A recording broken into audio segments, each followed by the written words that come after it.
Hey YouTube, thanks for watching my video on the Yamaha XT250, the 10,000 mile review.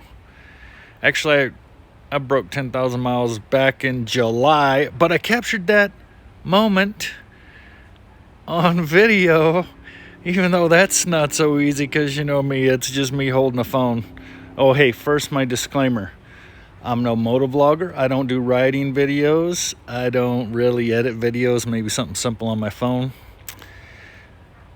One take, only take. I try that.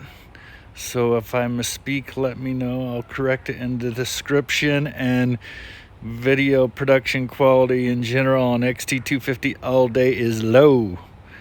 But that being said, let's check out that moment.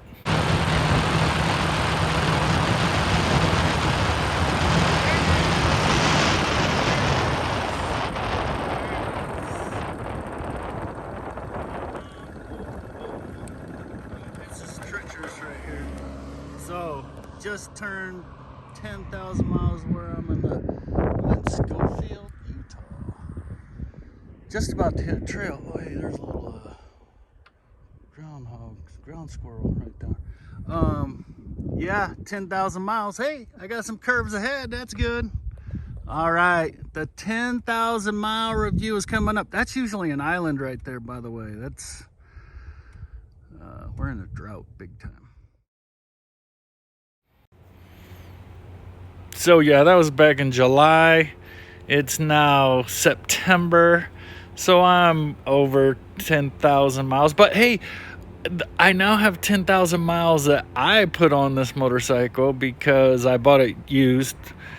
And so I'm not at 11,000 yet, but yeah, 10,000 mile review. And on my 10,000 mile review preview video, I said I will talk about everything that I've had that's gone wrong, that I've had to fix on the XT250. Everyone wants to hear the bad, but there is not much to talk about as far as that goes. But let's go through it.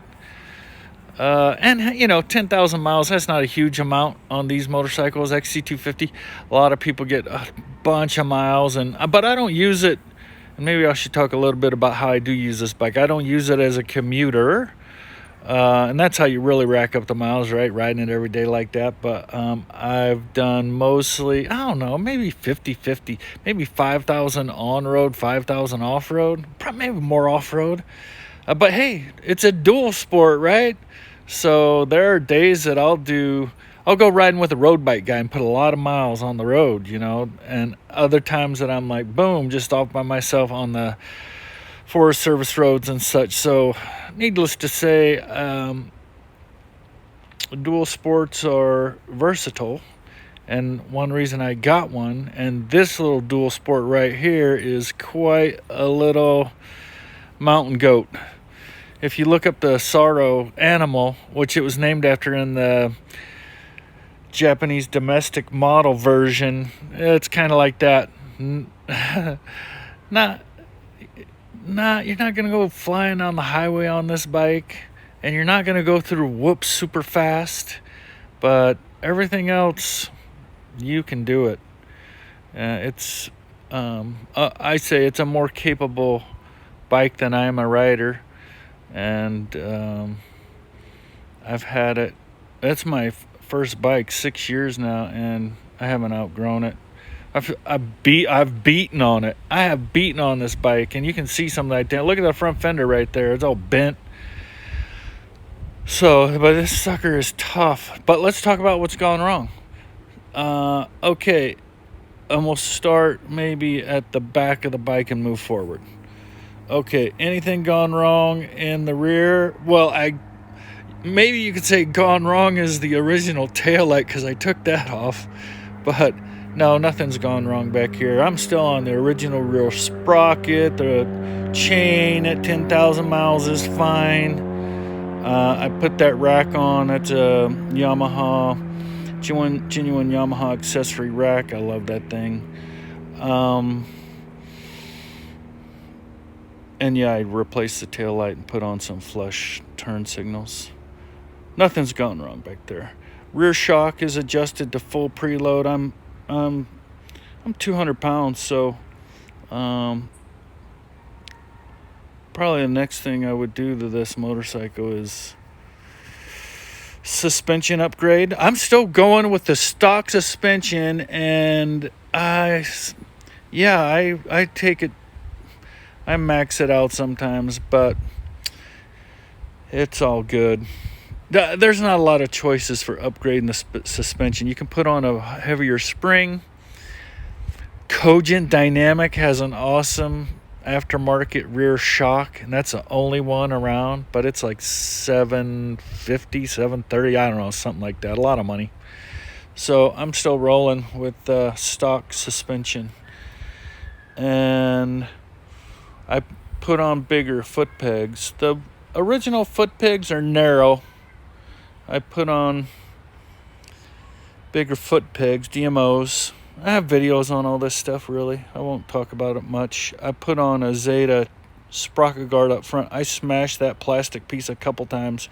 Really in the same spot on the same rock. I smashed it, but then I like that Zeta guard because you can get dirt out of there easily. And I put on a Zeta shifter with offset tip and the revolver model to get as much room as I can between that fatter foot peg and the shifter, because when you're wearing a boot, it's tight.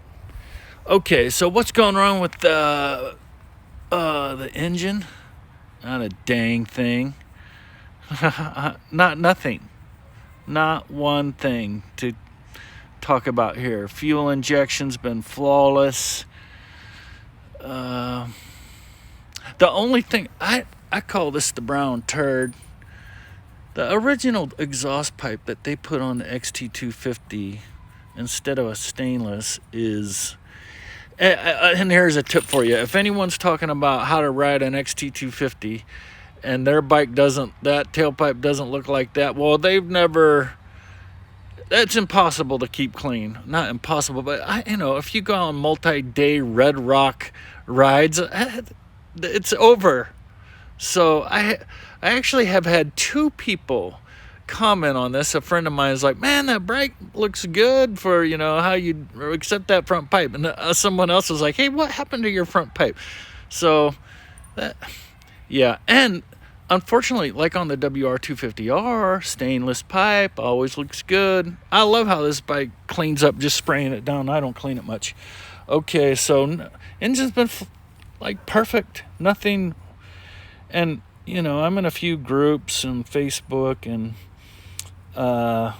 you hear of the odd catastrophic failure.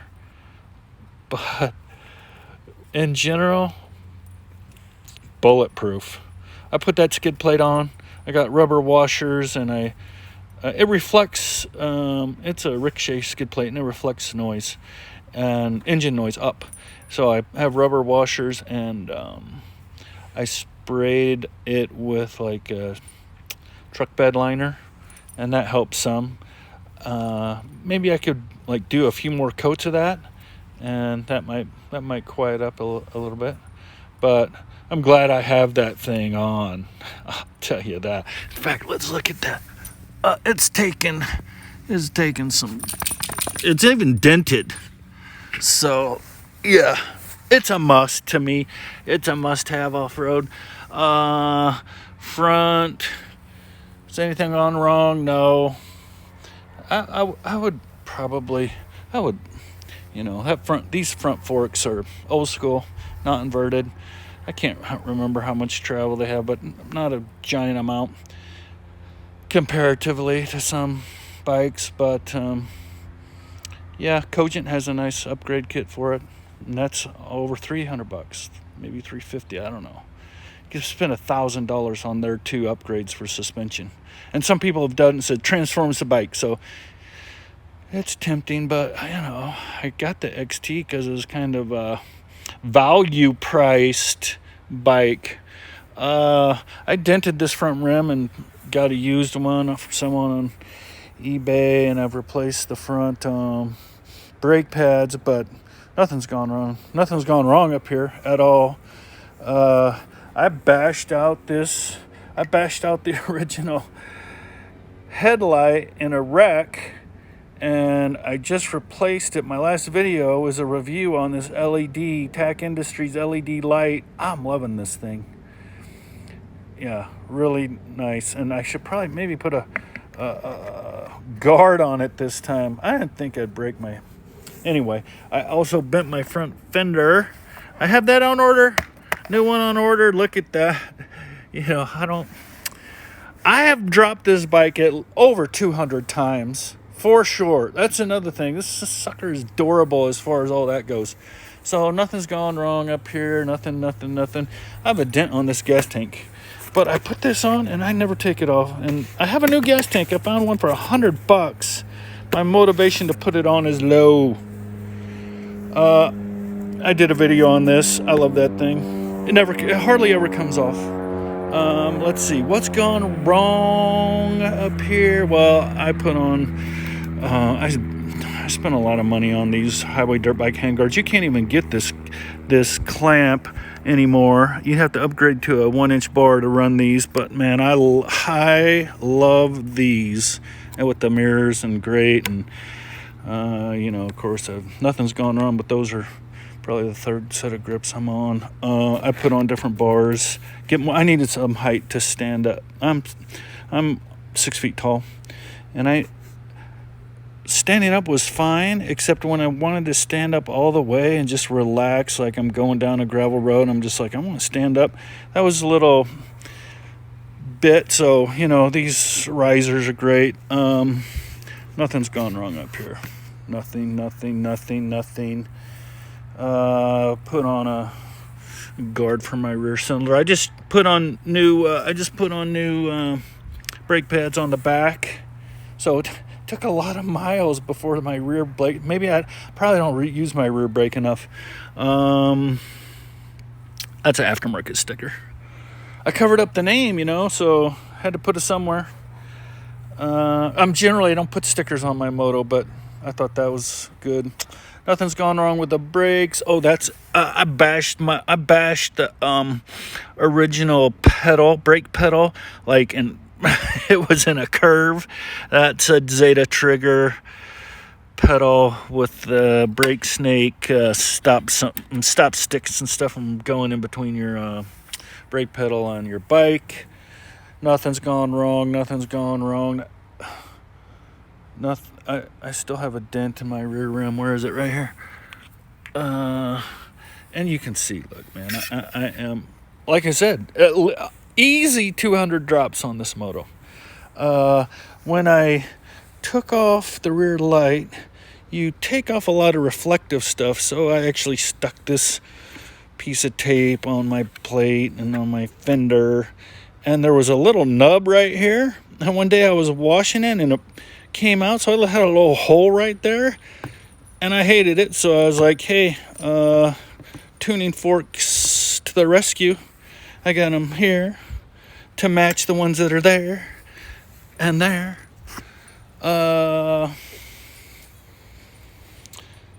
Yeah, I ride this bike pretty hard in some technical terrain. Not super fast, but man, it goes. And as far as the 10,000 miles, I'm on different tires, of course. That's a IRC TRA Battle Rally front and a Tusk D-Sport rear. That combo's nice. I think I like the D606 more, but the Tusk is half the price. And that front one, I'm about ready to go with something else up there. Maybe the Pernelli M21. I can't remember. A lot of people like that combo. And that one's been a good one. But it washes out a little bit. Like my washout that I busted out my headlight. Which, by the way, I'm much brighter and less energy draw. Like I said, original chain. Only, oil changes, of course. And those are like every 3,000. Oh, I do it. I just change once a year. and the miles that I ride. That's way under the service interval. So yeah, it's been a great moto. I should have ridden today. Maybe I'll go ride right now after I'm done with this. Yeah, and I've got new subscribers lately. Welcome. Like I said, video production quality is not great, but I hope you find some useful info, and like I said, ask me any questions. I'm always happy to answer. And that all being said, and look how good that seat looks after 10,000 miles, which it took about 6,000 miles before I was comfortable riding 150 miles in a day. But it's all good now. We've come to an understanding, as maybe Victoria would say. This bender is broken right now. You can see right there. In fact, when I'm going full speed, it's like... So, like, that's on order. Been a great moto. I don't... Well, all that being said... The fact that I've really never had to take it in, except for I've never learned to adjust my intake valve clearance. That's really the only thing I've taken it in before. It's just awesome. I think Yamaha did they nailed the fuel injection. Anytime, I'm just a fuel injection fan, all right? So... especially where I am, I change elevation. I'll be at 4,700 feet and ride up to 10,000 feet, and the fuel injection mix changes and fuel mix changes, and it's great. I love it. Can't forget knobs for screws upgrade. That's popular in the community, and I actually put those under my seat too. So, I don't know if you see those right there. So I can get under my seat without a tool. So, since I hit 10,000 miles, I was like, all right, maybe I need to do a couple things to spiff up the XT. So I have a few things to show you. One is I want to say goodbye to the brown turd. So there we go. New pipe. Stainless. That's what should have come on it out of the factory. So I've had that for a little while. I started to put it on. I was like, this is kind of... Watch for this, because, that's a vanity upgrade, right? It's not going to do anything for performance or anything. I'm just tired of looking at that. But I got it and started putting it on. I was like, holy crap. And that was made for the JDM, Japanese domestic model, that pipe that I have. And this setup, heat shield, why it's different in the U.S., I have no clue. But it's different.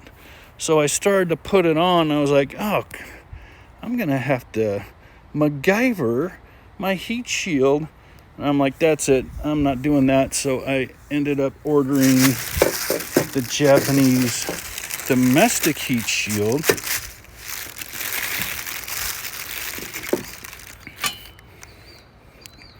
Weird, but whatever. So that's going on. I found I had taken my upper fender off because that's a 3.0 tire and it was too close. And so, but I found it, and I think I'll make some brackets to rise it and put it back on. Although I don't really notice that much difference not having it on. I was getting sprayed everywhere with mud anyway with it on. So who knows? But I think I'll put it back on. I also, I didn't mention, I think if you have I busted a couple of these, and so then I got the Zeta chain guard. It looks good, fine, but it's too strong. These plastic chain guards, they're made to, they're made to break. And so I just got a couple extra. I'm going to take that off. And the reason I say this is too strong is when you hit a rock, it bends this bracket and pushes this right over into your chain. And instead of just breaking this thing off, so yeah, I'm gonna take that off. I've had these for a while too, so I don't know why I haven't done it, but yeah, I just view them like maybe they're like $11 or something. So I got a couple. I'm also gonna put on a little USB. I've always been just a bring a battery with you type guy, even when I camp. Just bring some batteries, and I have, yeah. So, but I'm going to put one of those on. Why not? In fact, because I'm so much reduced the draw with the LED headlight, like a lot. I can't remember what it is, but it's a lot. Yeah, I'm going to put that on. Oh, and I got... Well, let me talk about this tool tube. I'm going to mount a tool tube. In fact, I had a tool tube. I mounted it, and my system was flawed where I hooked it up, and I was catching air over some, like going down a road with some rises in it and catching air, and it come down, and I hear, and I did it again, and I'm like, what the heck? And my back tire totally chewed it up. Because anyway, I'm gonna put this one on, which has tire irons, tools, yeah, and then so I decided I'd get and this is hard to find actually. This is the saddlebag side racks for that hook into the JDM rear rack, and so I got those, and I haven't even opened this really, just made sure all 4 pieces in the mounting hardware was there, and but yeah, those will mount up to the rack. Then I'm going to mount the tool tube. It'll give me more options on where I'm going to mount the tool tube. I haven't figured that out yet, but I think it's going to work out great. And then my saddlebags were fine. What happened was my saddlebag on the left pushed my tube into my tire when it was coming down off of catching the jumps, And so that'll solve that. Plus, I want to do a little bit more. I'll make it a little easier camping-wise, and I'm big on being self-sufficient and fixing a flat. I have some videos on that. I have everything. I've done. I did a video when I changed my rear tire, and I feel really confident that I could do so in the field now, and that will wrap it up for the 10,000 mile review on the XT250. One take, only take. Think we did all right. Thanks again to all my subscribers. I won't tell you how to use YouTube. Like the content that I don't like the most on YouTube is the time. Well, yeah, I'll say it. Don't forget to hit the like button and smash the bell so you get my reminders, and subscribe to my channel. And hey, man, we all know how to use YouTube, YouTubers. You really don't. Some of you were telling me how to YouTube. You weren't even alive when YouTube was around, so chill out on that. That's my little beef of the day for YouTube. And yeah, thanks again to all the subscribers. A lot of people have reached out to me through YouTube and on the Facebook groups and have thanked me for some information I've given, and I've learned so much from the community. So that's what that's about. XT250 all day. As always, ride safe, everybody.